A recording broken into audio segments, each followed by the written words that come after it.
Assalamualaikum warahmatullahi wabarakatuh. Bertemu lagi dengan saya Herman Jambek. Mungkin beberapa hari ini, hampir 3 hari, saya tidak mengupload video karena saya sibuk lagi melukis pesanan orang, melukis singa padang pasir dan melukis 9 kuda. Nanti saya akan upload lukisan 9 kuda. Nah, kali ini saya akan membahas tentang rasa takut. Rasa takut dan rezeki yang sesungguhnya. Seperti biasa, sebelumnya saya selalu mengajak, yuk mari kita ngopi. Ngopi, ngobrol perihal iman, ngobrol perihal Islam. Ini kopi Prienger. Indahnya hidup dan nikmatnya hidup.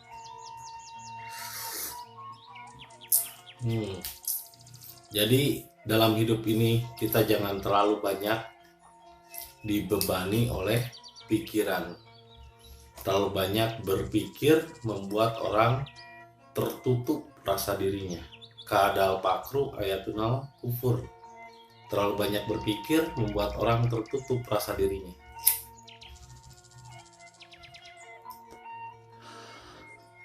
Rasa takut adalah satu-satunya hal di dalam diri kita dan di dalam setiap manusia yang natural dan alami dirasakan.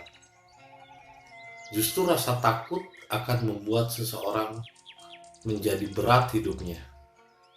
Ini saya ngobrol dulu, saya pernah membuat lukisan di Cantaian Sukabumi.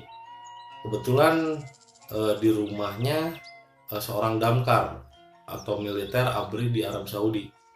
Dia damkarnya di kelautan, TNI Angkatan Laut. Nah, pengawal raja dia sebetulnya.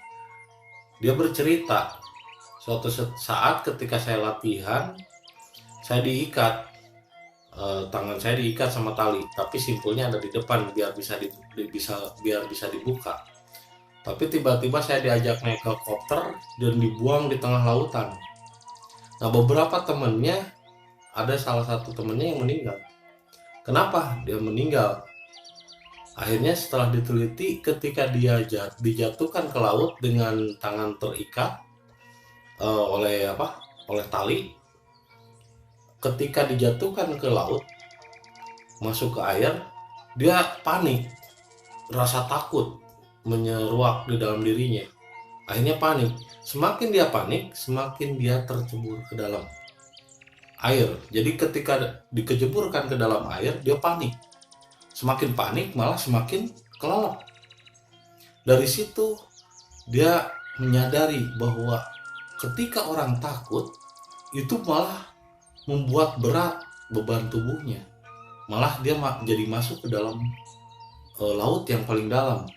Tapi ketika dia menyerah, anehnya ketika seseorang itu menyerah, misalnya tenggelam di danau atau di tengah laut yang nggak ada ombaknya, ketika menyerah, tubuh ini ngambang naik ke atas, sampai akhirnya dia bisa menengadah mukanya dan tidak tenggelam. Karena tubuh ini hanya akan bisa menyerah dan ringan di dalam air itu kalau menyerah, kalau rileks. Tapi kalau takut itu tegang. Ini salah satu contoh lagi ketika naik panjat tebing. Dulu kan saya sering naik panjat tebing tuh sama teman-teman pecinta alam. Nah, saya sama teman-teman naik tebing. Syaratnya satu, jangan melihat ke bawah apabila udah tinggi. Pas naik ke atas, tiba-tiba di hampir menuju puncak, melihat ke bawah. Ketika melihat ke bawah, otomatis pikiran melihat betapa tingginya dia telah menaiki tebing tersebut. Muncul rasa takut dari pikiran. Wah, ini udah di atas. Setelah muncul rasa takut, maka tubuh pun menggigil. Naik ke atas nggak bisa, turun juga nggak mau. Akhirnya sampai dibantu sama teman-teman yang lain untuk naik ke atas. Karena ternyata ketika rasa takut itu menyerang di dalam diri kita, maka di sanalah tubuh kita akan kaku, di sanalah tubuh kita akan berat. Begitu pula rasa diri kita, hidup kita akan terasa berat. itu biasanya cuma karena satu hal, yaitu rasa takut. Nah, tapi banyak orang yang tidak menyadari rasa takut ini. Padahal yang membuat orang tersiksa hidupnya itu karena rasa takut. Contohnya misalnya sekarang saat ini baru punya uang cuma 10.000. Tiba-tiba muncul dalam pikiran kita, aduh gimana ya besok makan ini. Dengan begitu saja kita sama dengan tidak percaya Tuhan. Karena rasa takut.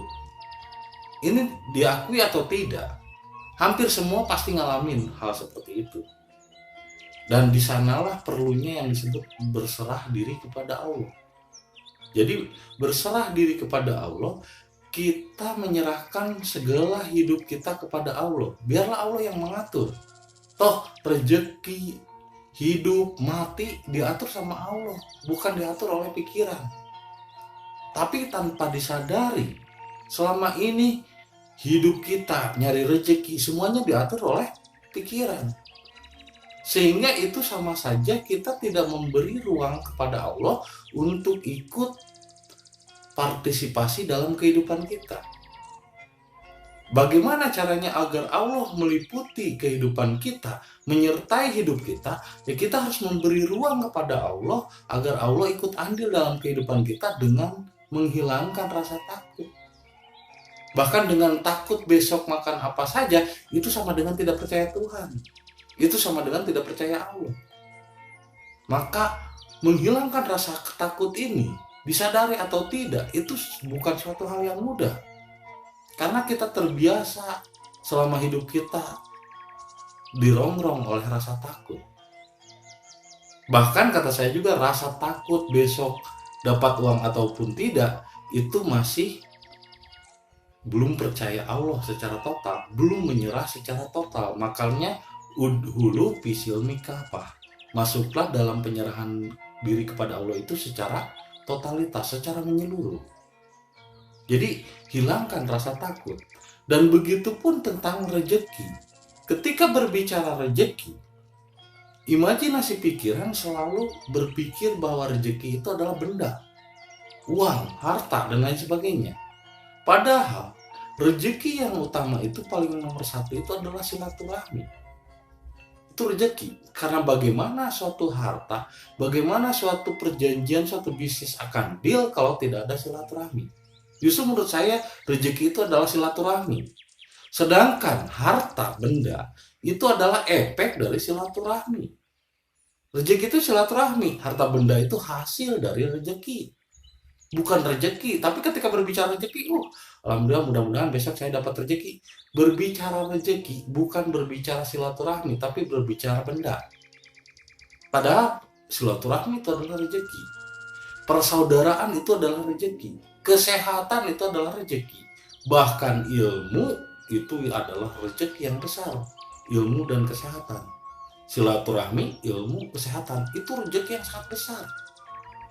Jadi apa yang disebut rezeki? Ketika kita bersilaturahmi kepada orang, itu suatu rezeki yang sangat besar. Karena dari silaturahmi lah, maka akan terjadinya proyek-proyek selanjutnya yang kita tidak pernah sangka.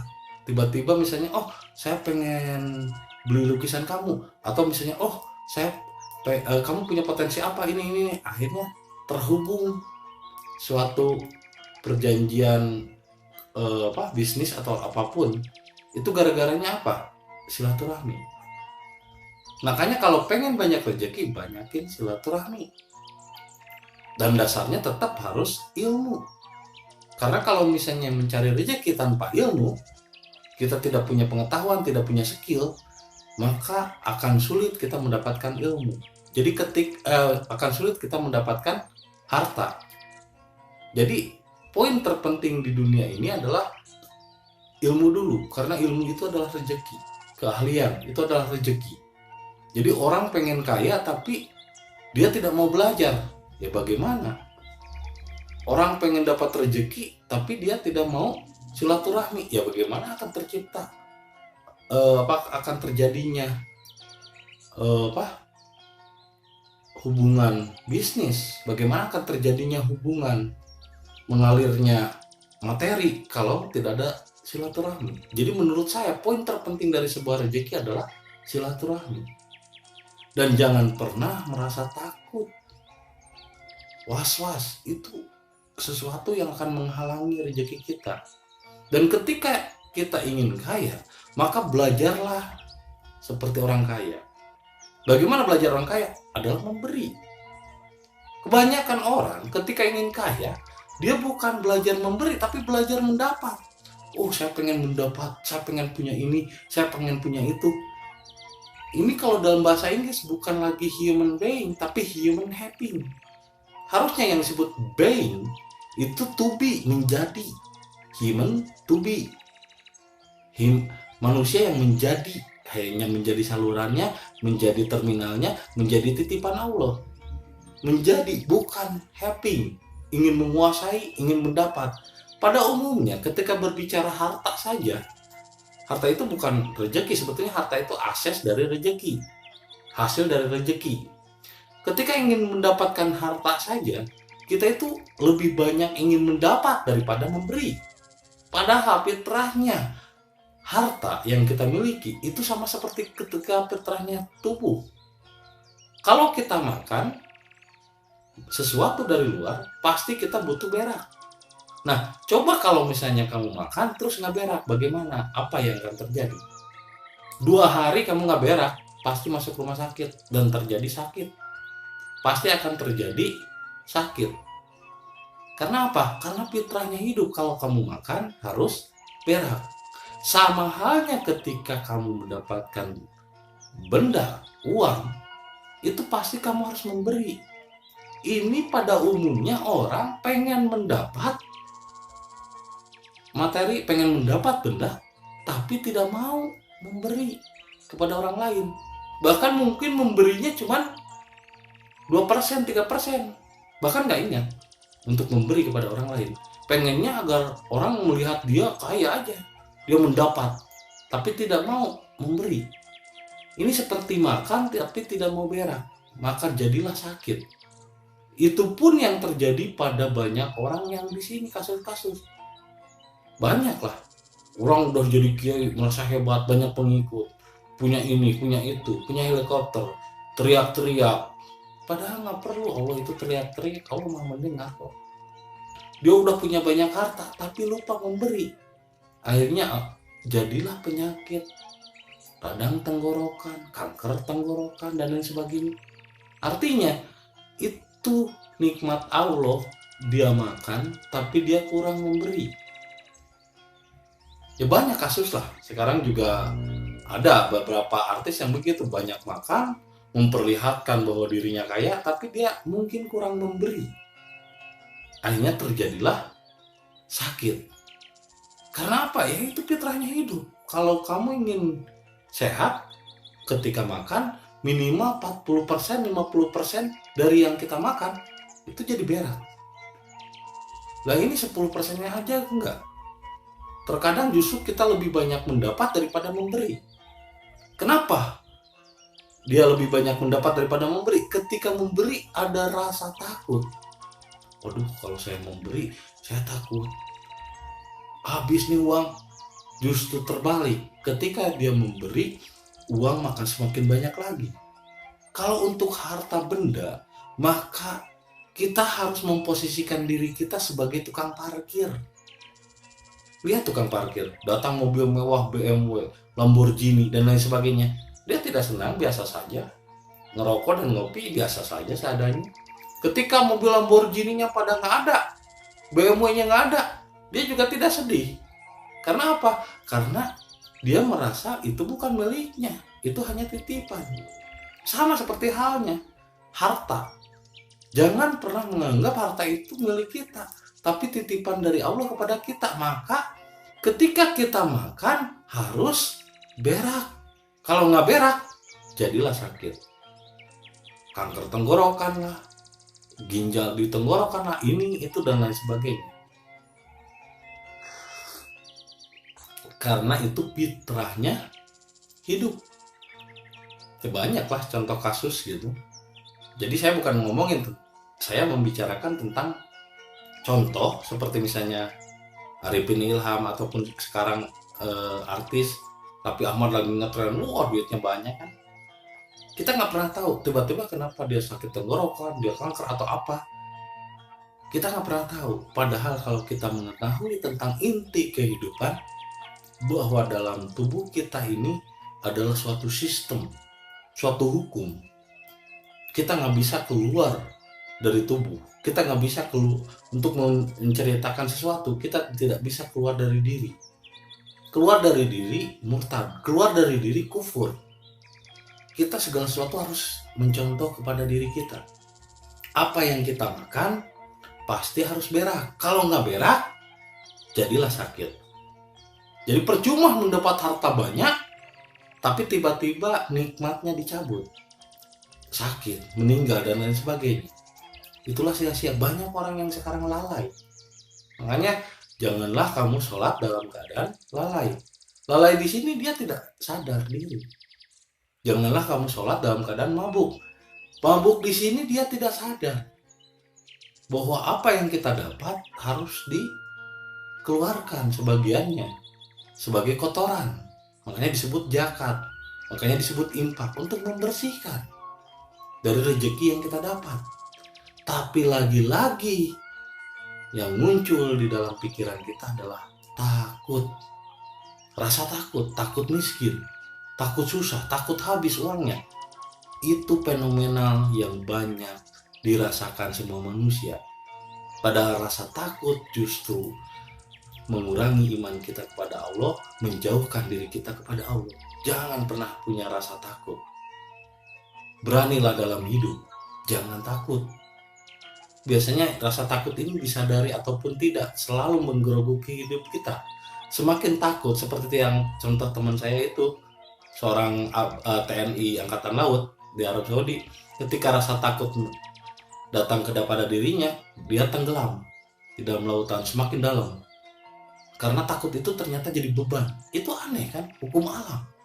Ketika panik, takut, kecebur ke dalam laut atau ke dalam danau, malah semakin ke dalam tubuhnya, malah semakin berat tubuhnya. Tapi ketika menyerah, berserah diri kepada Allah, apapun yang terjadi, dia berikan harta begitu saja tanpa berpikir manfaat atau tidaknya pada orang lain. Tubuhnya itu akan mengambang dengan sendirinya kalau menyerah. Tapi banyak orang ketika berbicara tentang harta, dia akan takut untuk memberi. Justru dengan takut memberi akan membuat dirinya berat. Kalau dia pun tetap masih mendapat harta, paling tidak dicabut nikmatnya, diberi rasa sakit. Padahal kalau dia memberikan hartanya pada orang lain dengan ikhlas, maka mungkin saja rasa sakitnya itu akan hilang. Karena bukan tentang banyaknya uang yang kamu dapat, tapi tentang banyaknya uang yang kamu berikan kepada orang lain.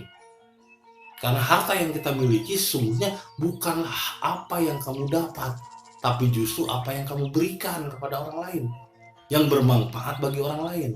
Apa yang kamu dapat semuanya jadi sampah, semuanya jadi berak, semuanya jadi kotoran.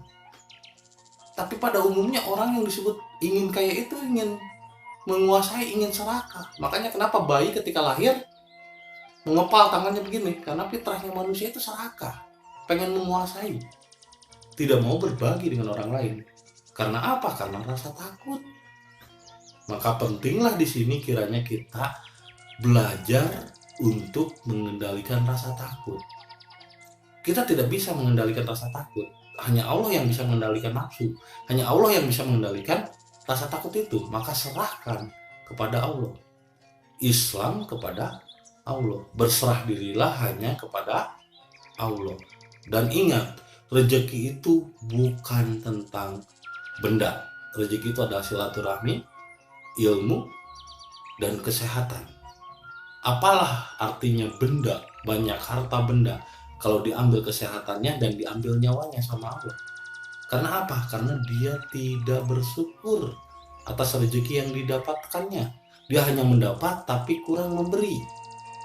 Tidak seimbang. Makan terus tapi tidak berak. Akhirnya kembung. Akhirnya sakitlah ke dalam tubuhnya. Ini banyak orang yang saya perhatikan.